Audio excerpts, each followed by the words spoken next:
Europe's climate crown is wobbling right now. For years, one woman stood at the center of the European Union's green revolution, defending it, selling it, and staking her political legacy on it.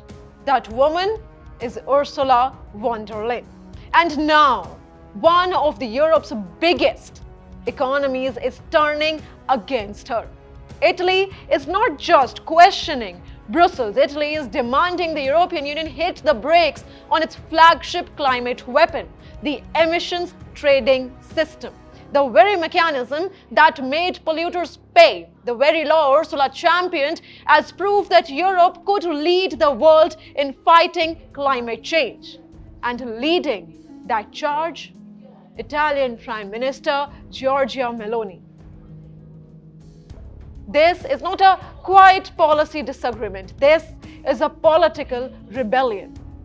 Since 2005, the European Union's emission trading system, the ETS, has forced power plants and factories to buy permits for every ton of CO2 they emit. It governs nearly half of Europe's emissions. It is the economic engine behind Europe's green transition, and under Ursula's commission, it became even stricter, even more ambitious. But now Italy says enough is enough. Industry Minister Adolfo Urso has called the ETS nothing more than a tax, a burden, and he wants it suspended entirely before its scheduled revision later this year. Suspend it. That is not reform, viewers. That is pulling the plug on the European Union's most powerful climate tool. And the markets are already reacting to it. Earlier this month, Germany hinted at weakening the ETS. Carbon prices fell from €81 to €72 in just days. After Italy's latest attack, they slipped again, hovering just above €70. This is more than economics. This is a test of Ursula's authority. Because it was Ursula who turned the Green Deal into Europe's defining project. It was her commission that tightened the carbon market. It was her leadership that positioned the European Union as the world's most climate ambitious bloc.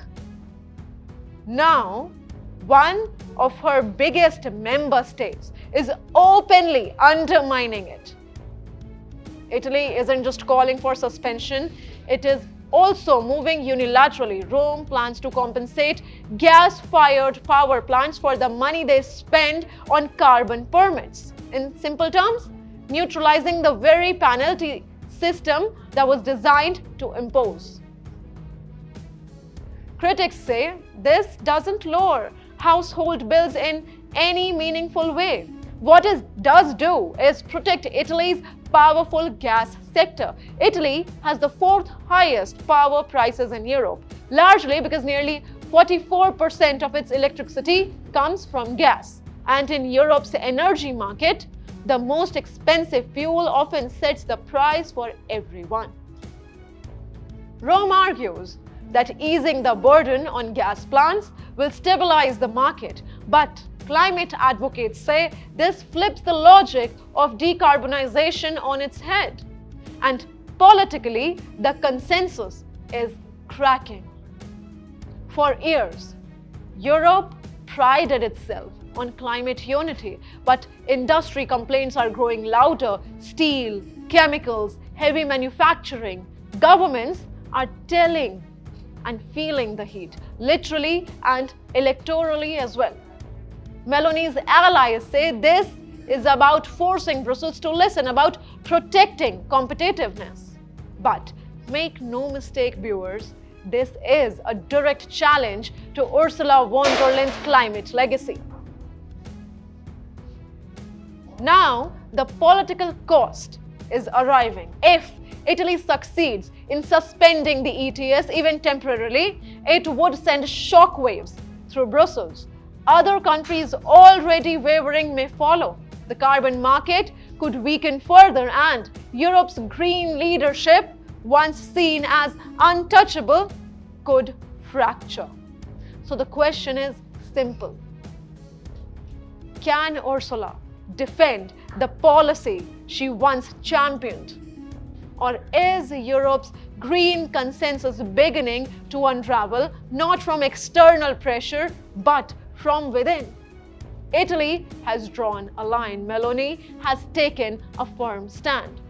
Who will win this climate battle, Ursula or Meloni?